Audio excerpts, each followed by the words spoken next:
आपले मान्यवर आहेत आमदार राहुल कुल, दौंडचे आमदार राहुल कुल। झी24 तासकडून एक छोटं रोप देऊन आणि सन्मान चिन्ह देऊन आपण त्यांचा सन्मान करतोय, स्वागत करतो आहोत। राहुलजी, तुम्ही आहात सध्या तुमच्या सरकारमध्ये, हे सरकारबद्दल सांगतात की सरकार फुकट वाटण्याचं काम करत आहे, शेतकऱ्याला कमी लेखण्याचं काम होत आहे, योजना सगळ्यांसाठी आहेत पण शेवटी शेतकऱ्याला कुठेतरी टेकन फॉर ग्रांटेड, शेतकऱ्याला गृहीत धरलं जात आहे, असाच एकंदर त्यांच्या बोलण्याचा सूर आहे। सरकार कुठलीही होत, राज्यकर्ते कुठल्याही पक्षाचे होत, सगळ्यात शेवटी दुर्लक्षित राहतो तो शेतकरी आणि बळीराजा। सदाभाऊंनी जे सांगितलं तो त्यांचा अनुभव खूप मोठा आहे, परंतु काही गोष्टी सकारात्मक निश्चितपणे मागच्या काही वर्षामध्ये घडलेल्या आहेत जी। आणि त्याच्यामध्ये मी जे पाहतो मागच्या 8-10 वर्षामध्ये सगळ्यात मोठं काम राज्यामध्ये दोन्ही सरकारचं म्हणजे केंद्राचं आणि राज्याचं चालताना पाण्यासंदर्भातले काही महत्त्वाचे निर्णय हे मागच्या 8-10 वर्षामध्ये झाले। त्याच्यामध्ये जलयुक्त शिवारचा फायदा हा जिरायत भागामध्ये होतोय हे जरी खरं असलं तरी त्याच्याबरोबर काही खूप मोठ्या महत्त्वाकांक्षी योजना या जलसंपदा विभागानं हाती घेतल्या, राज्यानं त्याला मदत केली, कमी पडलेला निधी केंद्रानं दिला आणि त्यामुळे शेतकरी जर सगळ्यात प्राथमिक गरज जर शेतकऱ्याची काय असेल तर ती पहिली गरज म्हणजे पाण्याची आहे जी। आणि मी सातत्यानं त्याच्यामध्ये सभागृहामध्ये मागणी करताना पाण्याच्या जी काही शेतीच्या पाण्याच्या योजना यासाठी निधीची तरतूद वाढवण्यासाठी आपण सातत्यानं प्रयत्न करत होतो आणि केंद्रानं सुद्धा या संदर्भामध्ये सकारात्मकता दाखवल्यामुळे अतिशय चांगलं काम त्या संदर्भामध्ये चालू आहे आणि त्याचा फायदा त्याचे म्हणजे ज्या प्रोजेक्टला आपण तो निधी देतो त्याचे रिटर्न्स शेतकऱ्यांना खूप मोठ्या प्रमाणावर येत आहेत, ही वस्तुस्थिती आहे। माझ्या मतदारसंघातील मुलं इथं आहेत, माझ्या मतदारसंघामध्ये यावर्षी दुष्काळी 40 तालुक्यापैकी एक तालुका आहे जी, परंतु जलसंपदा विभागाचं चांगलं नियोजन झाल्यामुळे मला एकही गुंठा शेती आमच्याकडे जळू शकली नाही। ते जलसंपदा विभागाचं शासनाच्या केलेल्या चांगल्या कामाचं यश होतं, त्याचं उदाहरण माझाच मतदारसंघ आणि यावर्षीची तिथली परिस्थिती आहे। परंतु हे जरी घडत असलं तरी सुद्धा अजून काही गोष्टींच्यावर शासन अतिशय गांभीर्यपूर्वक काम करत आहे। त्याच्यामध्ये जे अतिशय छोटे छोटे विषय आहेत म्हणजे पांदन रस्ते आहेत, शासकीय जमीन आहे, लोकांनी त्याच्यावर अतिक्रमण केले, शेतकऱ्यांना जायला रस्ता नाही असून तर अगदी विजेच्या कनेक्शनपर्यंतची प्रश्न लोकांचे होते आणि मी सभागृहामध्ये मागच्या 8-10 वर्षामध्ये काही गोष्टी मांडल्या की शहरामध्ये तुम्ही कोट्यवधी रुपये रस्त्याला देत आहेत, आज 70 वर्षानंतर सुद्धा काही घरांना रस्ता नाही, वस्तुस्थिती आहे। आपण दुसऱ्या बाजूला विजेचं कनेक्शन शहरामध्ये 1 दिवसात देतो, एक काळ असा होता 5 वर्षापूर्वीचा की कदाचित त्यावेळी 5-5 वर्ष लोकांना विजेची कनेक्शन मिळत नव्हती, दुसरी बाजू होती। पिण्याच्या पाण्याचं कनेक्शन तुम्ही शहरामध्ये एका दिवसात देता, ग्रामीण भागामध्ये काही भागामध्ये शुद्ध पिण्याचं पाणी नाही, 70 वर्षानंतर स्वातंत्र्यानंतर वस्तुस्थिती आहे। परंतु हळूहळू घडत गेलं, ग्रामीण रस्ते होत आहेत, पिण्याच्या पाणी पुरवठा योजना खूप मोठ्या प्रमाणावर होत आहेत आणि विजेची कनेक्शन सुद्धा तातडीने दिली जात आहेत, खूप मोठ्या प्रमाणावर आउटले वाढलेत आणि त्या माध्यमातून निधी उपलब्ध झाला की बरेचसे प्रश्न गतिमान होत आहेत, ही परिस्थिती आहे। परंतु सदाभाऊ बऱ्याच वेळेला प्रश्नावर बोलतात, त्यांचं मनोगत बरोबर आहे, परंतु त्याच्या सोल्युशनवर आता आपण बोलण्याची आवश्यकता आहे जी। मी सभागृहामध्ये एक प्रश्न सातत्यानं मांडला, मला वाटते तो बऱ्याच वेळेला किती लोकांना कळेल हा माझा पहिला प्रश्न असतो की शेती माल जो काय त्याच्या दरासंदर्भामध्ये एक मंत्रालय त्या ठिकाणी होण्याची मागणी मी सातत्यानं करतोय। म्हणजे मागणी आणि पुरवठ्याचं जे काही गणित आहे त्याच्यावर शेतीचं दराचं गणित अवलंबून असतं। साखर उद्योगामध्ये मी 23 वर्ष काम करतोय, साखर अतिरिक्त होणं हा खूप वर्षाचा प्रश्न आहे, त्यामध्ये शासनाची धोरणं ही चुकतायत, ही वस्तुस्थिती आहे आणि ती योग्य व्हावी म्हणून आम्ही एक 10-12 लोक मागचे 5-7 वर्ष माननीय अमित भाईंच्याकडे सातत्यानं पाठपुरावा करतोय।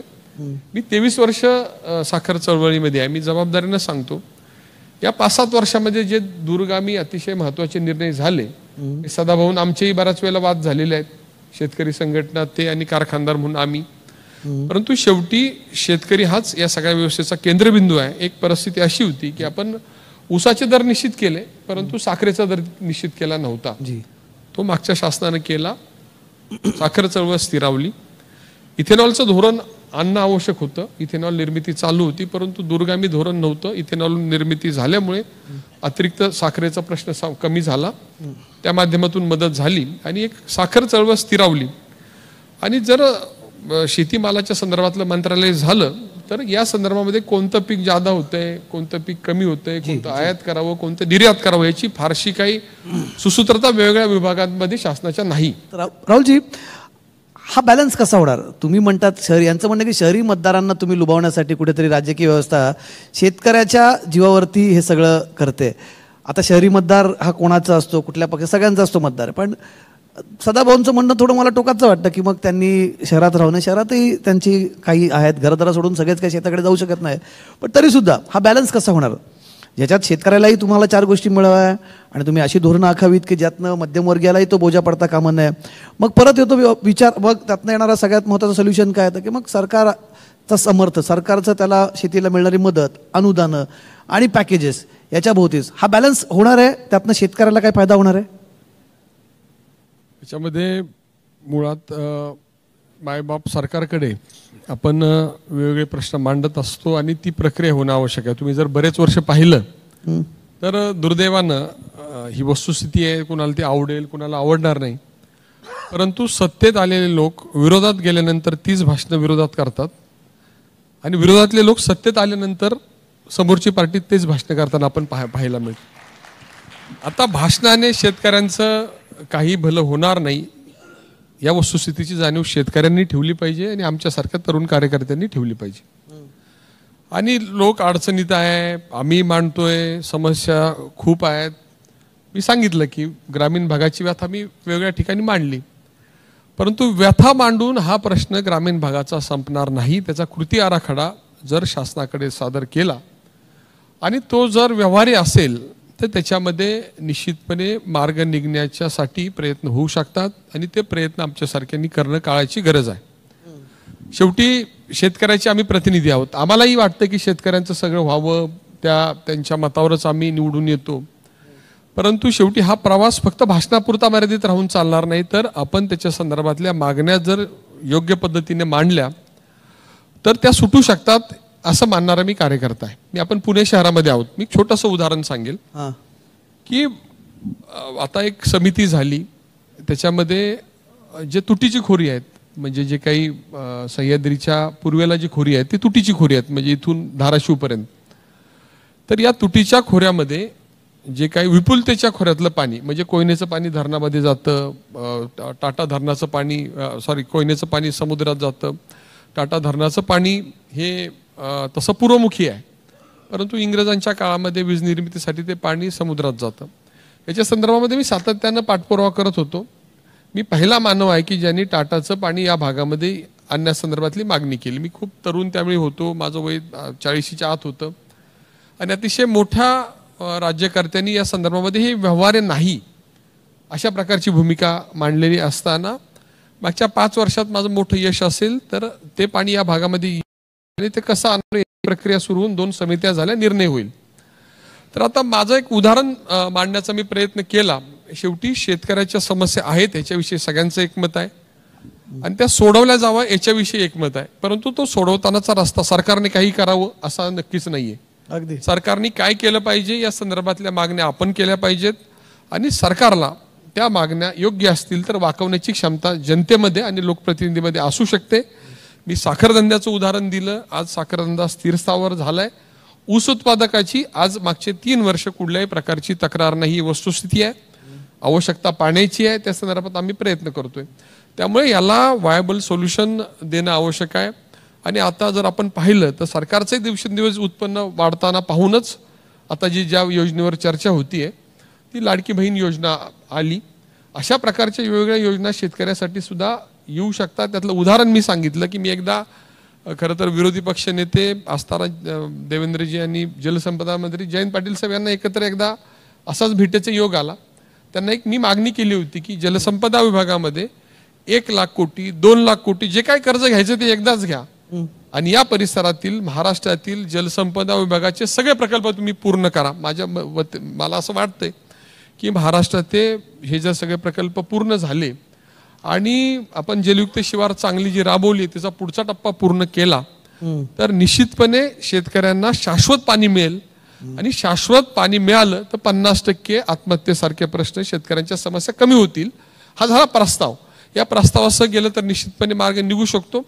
एका बाजूने मी सरकारचं समर्थन करताना काही त्रुटी बाबतीत निश्चित बोलेल.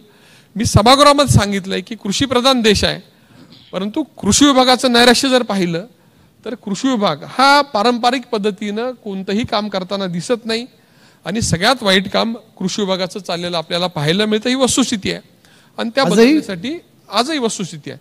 म्हणजे आज जर आपण पाहिलं तर हवामानाचा अंदाज सुद्धा शेतकरी आपल्याला शेतकऱ्यांना न देण्याची क्षमता आज कृषी विभागात नाही. ही वस्तुस्थिती आहे. कारण की एका दिवसात हे चित्र बदलत नाही. परंतु नक्कीच मी आशादायी आहे की कोणतंही सरकार आलं, मी 2.5 वर्ष सरकारचा मध्ये विरोधी पक्षाचा आमदार होतो, पण माझा पाठपुरावा सातत्य मी कायम ठेवलं आणि कोणताही प्रश्न शेतकऱ्यांचा एका रात्रीत तयार झालेला नाही. तो एका रात्रीत संपेल अशी अपेक्षा करणं योग्य नाही. तो भाषणाने संपणार नाही, परंतु सातत्य ठेवून आपण जर योग्य पद्धतीने मांडला तर तो सुटेल याच्याविषयी माझ्या मनात कुठल्याही प्रकारची शंका नाही. राहुलजी, काय ह्याच्यावरती सोल्युशन जातात? मला शेवटचा मुद्दा म्हणजे जसं स्वतः पंतप्रधान आपल्या भाषणात नेहमी एक उदाहरण सांगतात राजीव गांधींच्या काळातलं, की राजीव गांधी म्हणायचे की आम्ही 1 रुपयाचं अनुदान जर वरतून देतो खाली तर ते पोचेपर्यंत खाली त्याचे 10 पैसे होतात, 20 पैसे त्याचे होतात तिथे.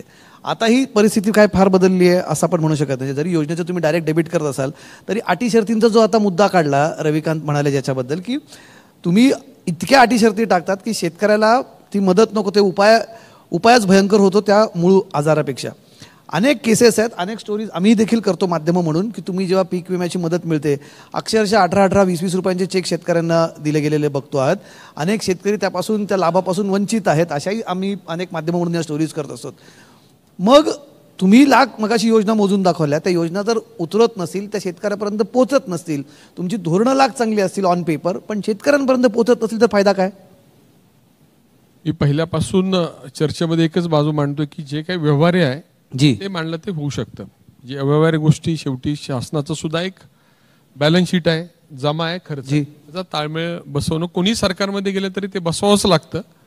म्हणून मग अशी सांगितल्याप्रमाणे प्रत्येक राज्यकर्त्याच्या विरोधी पक्ष बोलतो आणि विरोधी पक्ष सत्तेत आल्यानंतर राज्यकर्ते जे होते पूर्वी आणि ते विरोधात बसलेले ते बोलतात. आता जे महाराष्ट्रामध्ये जी लाडकी बहीण योजना आली, कर्नाटकमध्ये काँग्रेसने तेच केलं. फार काही वेगळं नाही, स्वरूप तेच आहे. सदाभाऊंनी सांगितल्याप्रमाणे कोणतंही सरकार हे कमीत कमी खर्चामध्ये जास्तीत जास्त लोकांच्या मध्ये लोकप्रिय कसं होता येईल याचे प्रयत्न करत असतं. हे जरी असलं तरी तुम्ही मगाशी एक मुद्दा मांडला की कॉस्मेटिक नको, काही परमनंट नको काही. आता शेतकऱ्यांना वीज बिल माफ करणं मागचं आणि पुढे 7.5 HP पर्यंत आता आम्ही पुढची मागणी करतो की अजूनही त्याच्यामध्ये त्याला सवलत द्यावी. निश्चितपणे कायमस्वरूपीची योजना आहे. मी सांगितलं पाण्याचे जे प्रकल्प होत आहेत 50% प्रश्न शेतकऱ्यांचा त्याच्या माध्यमातून सुटू शकतो असं माझं मत आहे. तिसरा मुद्दा जो मी मांडला की शेतीमाल हा कधी जादा एका रात्रीत होत नाही आणि कधीच त्याचं शॉर्टेज पण एका रात्रीत येत नाही. त्याचं नियोजन करताना शासनाचे वेगवेगळे विभाग, कंझ्युमर अफेअर्स वेगळं सांगतं, ॲग्रिकल्चर वेगळं सांगतं, कृषी विभागाकडे आकडेवारी चुकीची असते. याच्यामध्ये ॲक्युरेसी आणली आणि हा डेटा जर व्यवस्थित आला तर शासन स्तरावर या संदर्भातले निर्णय होऊ शकतात आणि त्या संदर्भातला हा मंत्रालय व्हावं असं अपेक्षित आहे. निश्चितपणे चिरंतन स्वरूपाचा फायदा शेतकऱ्याला होईल. मी एक साधं उदाहरण देतो. कांद्या संदर्भातली चर्चा मागच्या 2-3 महिन्यामध्ये झाली. माझ्या मतदारसंघात माझे वडील कैलासवासी सुभाषांना कुल 2000 पूर्वी आमदार असताना ते सातत्याने एक विषय मांडायचे की कांदा चाळींना अनुदान शासनाने द्यावं. आमच्या भागामध्ये खूप चाळी झाल्या, अनुदान दिलं जातं. कांद्याचा दर आठवडाभर 15 दिवस कमी झाला असं चित्र जरी निर्माण झालं तरी माझ्या मतदारसंघात चाळींची क्षमता चांगली असल्यामुळे कोणत्याही शेतकऱ्यांनी 30-35 रुपयाच्या कांदा विकला नाही. ही झाली चिरंतन व्यवस्था. तर अशा प्रकारच्या शाश्वत स्वरूपाच्या व्यवस्था करणं आणि शेतकऱ्याला त्यासाठी मदत करणं हीच काळाची गरज आहे. समृद्धी महामार्गाची चर्चा झाली. मीच त्याच्यावर शहरातील रस्त्यांच्यावर काही प्रमाणामध्ये चिंता व्यक्त करताना ग्रामीण भागामध्ये रस्ते व्हावेत हे मत मांडत असताना एक आपल्याला मान्य करावं लागेल की नवीन कायद्याप्रमाणे शेतकऱ्याला त्याच्या जमिनीचं मूल्य कोणताही शासकीय प्रकल्प होत असताना चांगलंच मिळतंय. म्हणून समृद्धी मार्गाला विरोध करणाऱ्यांनी नंतर लाईन लावून जमिनी दिल्या. माझ्या मतदारसंघात जमिनींचं संपादन वेगवेगळ्या हायवेसाठी झालं. लोक समाधानी आहेत. हा बदल सकारात्मक आहे असं माझं मत आहे. आणि त्याच्यावर निश्चितपणे जो शेतकऱ्यावर अन्याय होता तो अन्यायच म्हणला पाहिजे, जो शेतकऱ्याला न्याय मिळाला त्याचाही उल्लेख जाणीवपूर्वक केला पाहिजे. मी साधं उदाहरण सांगितलं की साखरेची परिस्थिती आमची अशी होती, आम्ही 18-19 रुपयाने साखर विकायचो आणि ग्राहकाला ती 35 रुपयांनीच मिळायची, त्याचा दर कमी झालेला नव्हता. परंतु याच्यातलं मेकॅनिझम माननीय गडकरी साहेबांनी, माननीय मोदी साहेबांनी बदलल्यामुळे आज साखर व्यवसायाला त्या व्यवस्थेमुळे जी चिरंतन उभी राहिली. खरं तर त्या एखाद्या बैठकीला मी योगायोगाने उपस्थित होतो. गडकरी साहेबांनी साखरेचे दर आपण निश्चित करतो हे सांगितलं, मला ते खरं वाटलं नव्हतं, ते जमेल याच्याविषयी शाश्वती नव्हती, परंतु ते जमवल्यामुळे चिरंतन व्यवस्था झाली. अशा स्वरूपाचे चिरंतन उपाय करण्यासंदर्भामध्ये आम्ही आग्रही आहोत. अतिशय मोठा प्रकल्प, जसं मी मुळशी आणि कोयनेचा उल्लेख केला, तसा एक मोठा प्रकल्प राज्याच्या आणि केंद्राच्या विचाराधीन आहे, त्याच्यावर खूप मोठ्या प्रमाणावर काम चालू आहे. खूप जलसंपदा विभागानं खूप मोठ्या प्रमाणावर लिफ्ट इरिगेशन केल्या, त्याची बिलं जी शेतकऱ्यांना भरायला लावायची त्यातलं 81% वाटा आता शासन भरतं, 19% शेतकऱ्याला भरायचं फक्त बंधन घातलं गेलं. शेतकऱ्याच्या फायद्याच्या योजना झाल्या, पण त्याच्या पुढचे प्रकल्प आता खूप मोठ्या प्रमाणावर हाती घेतले जातात. कृष्णा आणि भीमा स्थिरीकरण, कृष्णाचं जे विपुलतेचं पाणी आहे ते भीमेच्या खोऱ्यामध्ये आणून हा एक बॅलन्स करण्याचा चिरंतन जो प्रयत्न चालू आहे, हीच शेतकऱ्यांच्या हितासाठीचे भविष्यातील परमनंट उपचार आहेत. आणि तात्पुरते उपचार होताना मग वेगळ्या ठिकाणी ज्यावेळी अडचण येईल त्यावेळी शासनाने, एक तर माझं असं मत आहे की पूर्वी शासनाने व्यवसाय केले, शासनानं कुठलाही व्यवसाय करू नये या मताचा मी आहे. आणि जो व्यवसाय शेतकरी करेल त्याला प्रोत्साहन देताना कुठेही मागं पाहू नये, किती खर्च होतो त्याचा विचार करू नये, हे चिरंतन सोल्युशन या संदर्भात असेल असं मला वाटतं. सरकारच्या वतीने राहुलजी काय सांगते तुम्हाला काय संदर्भामध्ये समृद्धी महामार्ग हा काही फक्त नागपूरसाठी आणि मुंबईला साठी चाललाय, हा मी तुपकर साहेबांचा गैरसमज दूर करतो, त्या भागात मी नाही पण आहे. परंतु एकेकाळी पुणे मुंबई ज्यावेळेस एक्सप्रेसवे झाला त्याचं किती महत्व आहे हे पुणे मुंबईला आता कळालेलं आहे.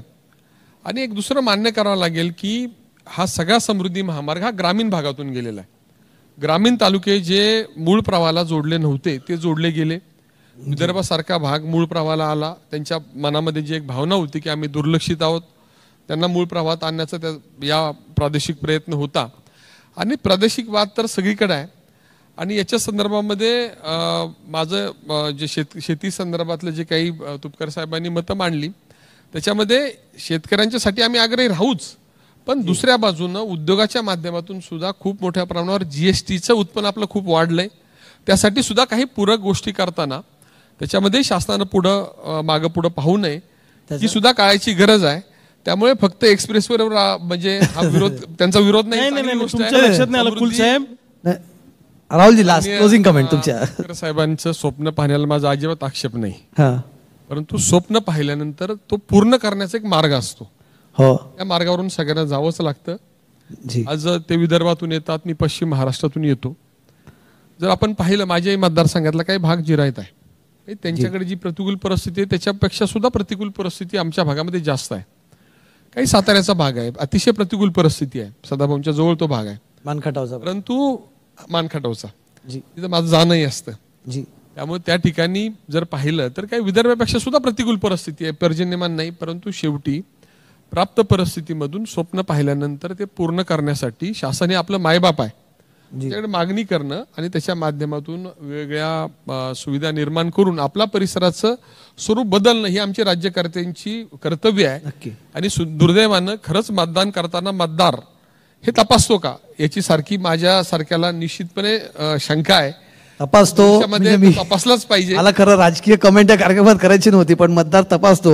कांद्याच्या एका प्रश्नाने किती ठिकाणी वांदा होऊ शकतो आपण लोकसभेत बघितलेला आहे. सांगतो सोयाबीन कापसाला कांदा हा कुठेच कमलेशजी 30-35 रुपयाच्या त्या कालावधीमध्ये एक ते परिपत्रक जे आलं किंवा असंच एक परिपत्रक डेअरी संदर्भातलं आलं की दूध पावडर आयात करण्यासंदर्भात, ते प्रत्यक्षात नव्हतंच, कन्फ्युजन क्रिएट झालं. कांदा मी सांगतो माझ्या मतदारसंघात खूप मोठ्या प्रमाणावर कांद्याचं उत्पादन होतं. कुणीही कांदा शेतकऱ्याने 30-35 रुपयाच्या आत दर खाली आले तरी सुद्धा ते आठवडाभर आले, कुणी 30-35 रुपयाच्या आत विकला नाही. चर्चा जास्त झाली.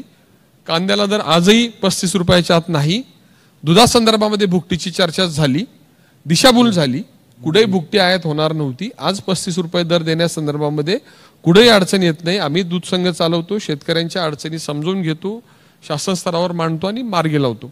शेवटी हा सगळ्या गोष्टी करण्याची एक प्रक्रिया आहे आणि ती प्रक्रियेतून प्रत्येक उद्योगाला जावं लागेल, शेतीलाही जावं लागेल आणि लोकप्रतिनिधी म्हणून आम्ही सक्षम असू तर निश्चितपणे शेतीचे प्रश्न सक्षमपणे आम्ही सोडवण्यासाठी समर्थपणे प्रयत्न करू, एवढी नक्की शेतकऱ्यांना आम्ही खात्री देतो. त्यांचं थोडंसं तुपकर साहेबांना मला काय म्हणायचं आहे ते त्यांनी समजून घेतलंय.